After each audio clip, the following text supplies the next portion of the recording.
परमेश्वर सगळ्या स्वाद भरला आहे. सर्वभूती आत्मा एकच आहे हा भगवान श्रीकृष्णाने गीतेत सांगितलेला माणूस धर्म तरी आपल्याला मान्य आहे ना. मग आम्हाला शुद्ध करून घेणं आपल्यासारख्या धर्मगुरूंना का अवघड वाटावं. वाह, मोठा शहाणात आहेस तू. वेदांताचा शब्दशः अर्थ घेतला तर जगातले सगळे व्यवहार उद्या बंद करावे लागते. साप, विंचू, कुत्र, मांजर, गाढव, घोडं सगळ्यात एकच आत्मा आहे म्हणून सगळीच माणसं आहेत असं म्हणते उद्या. म्हणजे सर्वभूती आत्मा एक आहे. सर्वभूती आत्मा एक आहे.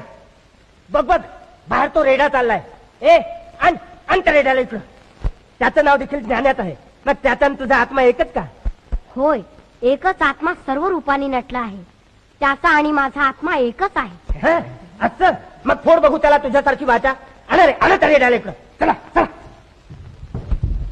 फोड बघू त्याला वाचा. बघू याला वाचा. फोड.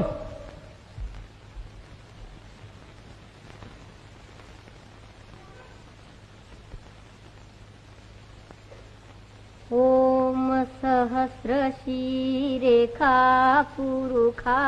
हा, तोंड बंद करा गोदा. वेद म्हणण्याचा तुला मुळीच अधिकार नाही. का? आमची तुला आज्ञा आहे. वेदातला एक अक्षर तू उच्चारू नको.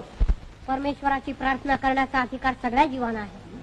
ओम सहस्र शीरेखा पुरुखा सहस्राक्षात सहस्रपात.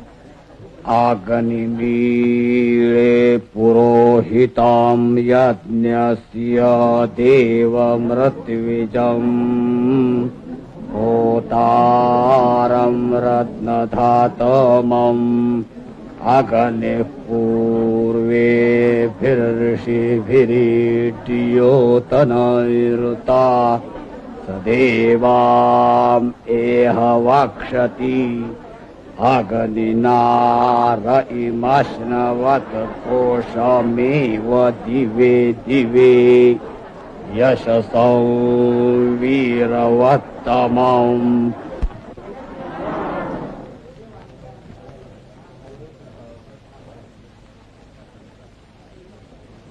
ज्ञानेश्वर, आम्ही ओळखलो नव्हतो तुम्हाला.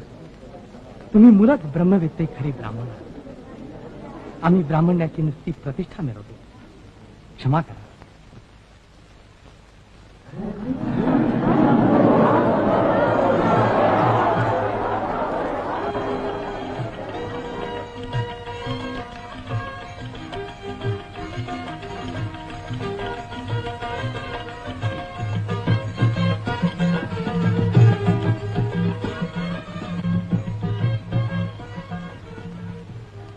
खरोखर तुमच्या